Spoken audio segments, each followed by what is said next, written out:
L'événement Rideau réunit chaque année les professionnels du milieu québécois des arts de la scène, auxquels on propose des conférences, des ateliers et des tables rondes. C'est aussi l'occasion de célébrer l'excellence dans le cadre du Gala des prix Rideau, qui a valu à Audicène d'être couronné du titre de diffuseur de l'année. Pour en parler, je reçois Étienne Saint-Laurent, directeur des programmations et médiations chez Audicène. Bonsoir, Monsieur Saint-Laurent. Bonsoir. D'abord, félicitations. Merci. Ça se passait, ça, jeudi dernier au Théâtre Capitole de Québec. Oui. C'était la 4e fois que Audicène était en nomination pour ce prix. Vous l'avez enfin gagné. Qu'est-ce que ça représente pour vous? Bien, c'est un prix qui est remis par les pairs du milieu de la diffusion. Donc, des gens qui connaissent le milieu du spectacle et qui savent comment on travaille et tout ce que ça demande pour accueillir plus de 300 représentations de spectacles par année.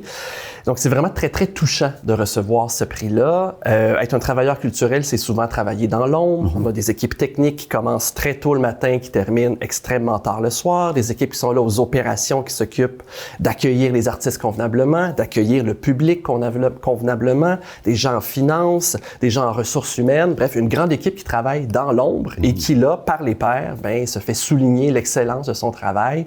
On est vraiment très fiers de ça.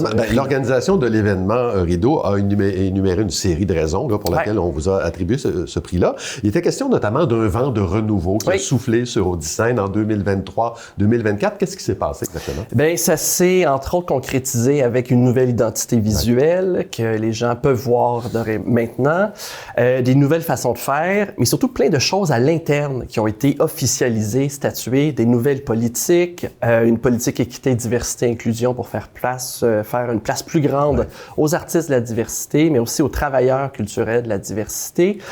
C'est vraiment une multitude de petites choses. On a une politique d'expérience client qui a été mise en place également en 23-24. Donc, je pense que c'est le cumul de toutes ces petites choses-là, pertinentes, mais aussi structurantes pour le futur. Donc, c'est pas juste un one-shot en disant « Hey, 23-24, on tape fort, puis après ça, on verra ».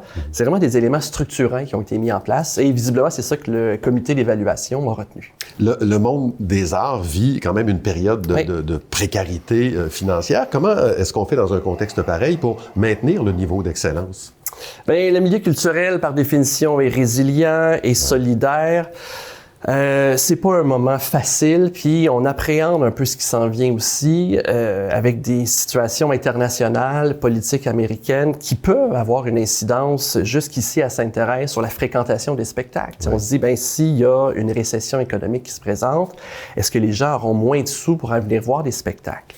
Nous, la façon dont on a décidé de procéder, c'est d'essayer de maximiser nos revenus. Donc, on a quelqu'un qui est là, qui travaille en philanthropie chez nous. Il y a une soirée bénéfice qui s'en vient en avril, une grande soirée country au théâtre Lionel Groulx, avec une brochette d'invités country extraordinaire, mais très accessible quand même. Donc, je pense que c'est 85 $ avec un reçu de don pour les gens qui veulent venir voir.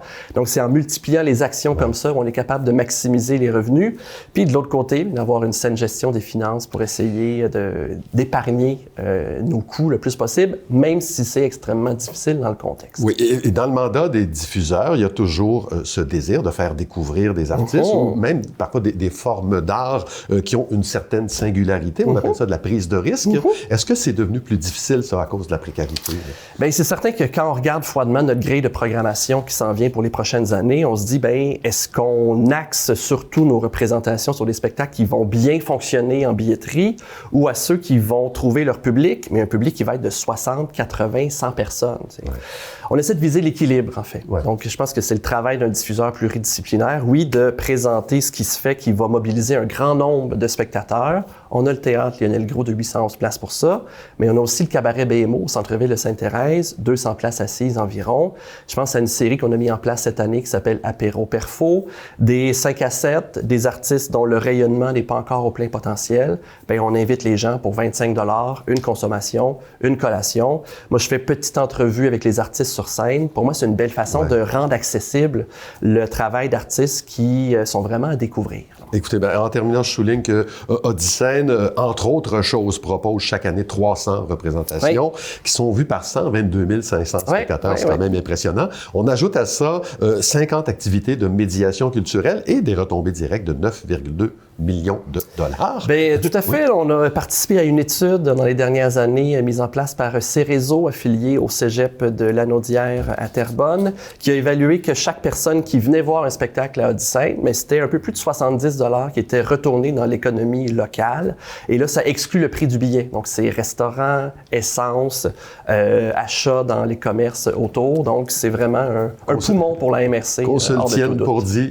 Étienne Saint-Laurent, merci beaucoup de votre visite. Grand merci.